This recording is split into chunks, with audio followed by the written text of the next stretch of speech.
columnist Christopher Hitchens. Christopher, you're wonderful to help us out tonight. Let me just pose this question. You know a lot more about this stuff than I do, but my blood is starting to boil. You got young people, you got women, you got all kinds of students. These are pro-freedom people. Musavi may not be perfect, but these people are marching for freedom, and they keep protesting, literally at risk of losing their lives. Some say the casualty rate is above 35.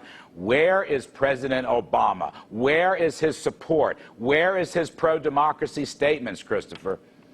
I know. I mean, the thing that's happened to the Iranian leadership, in particular to their supreme leader, is actually a crisis of legitimacy, as you imply. By that I mean to say that it's only a few days since he said that the election result was divinely ordained, was a heaven sent, a heavenly matter.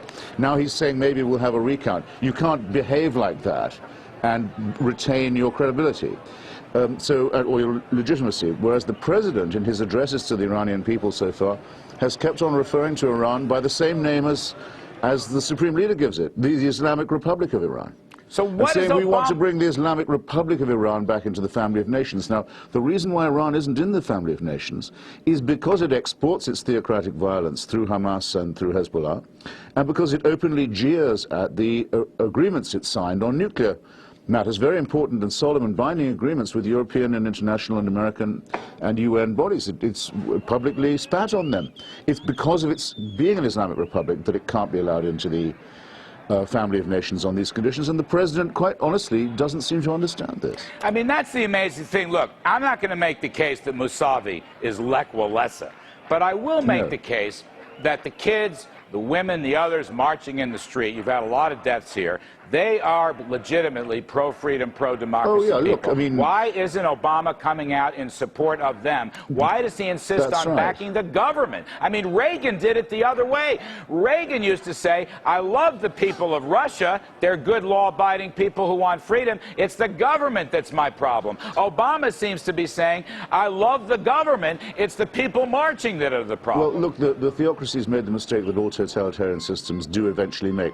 They think they have to control everything, every aspect of people's lives, and they think people are stupid. They behave towards them in an insulting manner. Now it's really blown up on them, and people are saying, we would rather have, I mean, the result of a crooked election is people are demanding that there be a real one. This was bound to happen sooner or later. It's not really too much to ask of the elected leader of the United States that he make a remark along those lines saying, actually, a real election would be nice.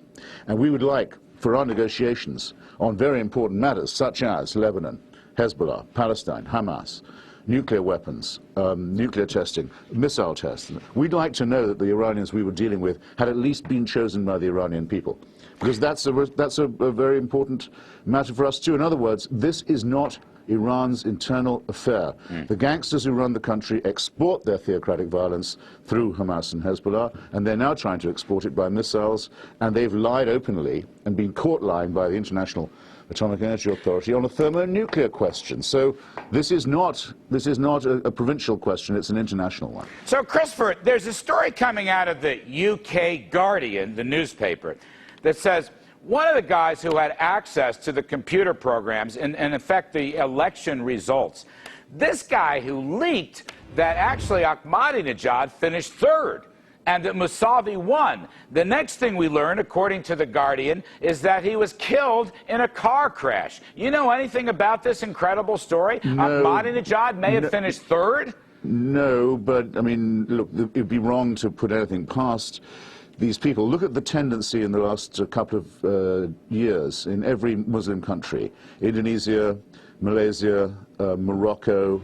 Kuwait, Lebanon most recently. The Islamist parties, the theocratic parties, have all done very, very badly, increasingly so. It would be amazing if it went the other way in a place like Iran, and absolutely astounding if someone like Musavi didn't carry his home state, which, according to the results, he didn't. Right. I think it's, as I said earlier, it's a totalitarian system. It treats people like children. It claims to own, under a mad religious theory called the Velayat-i Faqih, it claims that everyone in the country is a child for whom it is paternally responsible.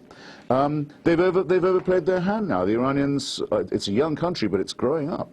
There's another story. You can't make a child grow smaller. They've seen through the whole theocratic racket. Well, it just seems to me, every day the protesters march in large numbers gives the mullahs a major headache, and it could be a revolutionary situation. That's how these things start. I mean, 30 years ago, it flipped the other way in Iran. But look there's another story, Christopher, that Hezbollah has been recalled, or Hezbollah military units or troops by the mullahs or by the Iranian provisional, whatever they're called, Revolutionary Guard, to keep the peace on the street. These guys are killers. Do we know anything about Hezbollah coming back? I mean, that adds another dimension to it, because Iran's financing Hezbollah and Hamas. I have a couple of very brilliant young Iranians who email me all the time. One of them is a former student of mine, and one of them went to an Ahmadinejad rally not very long ago, and he said to me, I put it in my Slate column, he said, now I know exactly what it must have been like to live under fascism.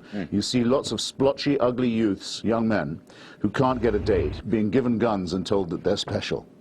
And I would just add to that, you know, they're told they can do what they like, and they can do what they like to young women on the street, too. That's what fascism looks and feels like. Christopher, last one. This is the Basiji, as they're called, and the Pasdaran, the Revolutionary Guards. These are the brown shirts of the situation, and it's just wonderful that so many Iranians who know that they could have acid thrown in their faces if they're female, or have their eyes poked out, or puddles of blood beaten out of them. Where are the human rights people to blast this? They come out on the streets Where's the every Obama day. human rights people to blast this, They should know. They should know. Look, some of them can watch this eventually. All right, last one. They should know we are on their side unconditionally. Of course they should. That's it's a matter of our pride. Well, our that's what I want to hear. self-respect. I mean, that's my view. You know more about it than I do. Last question, Christopher, as fast as you can. I appreciate your time.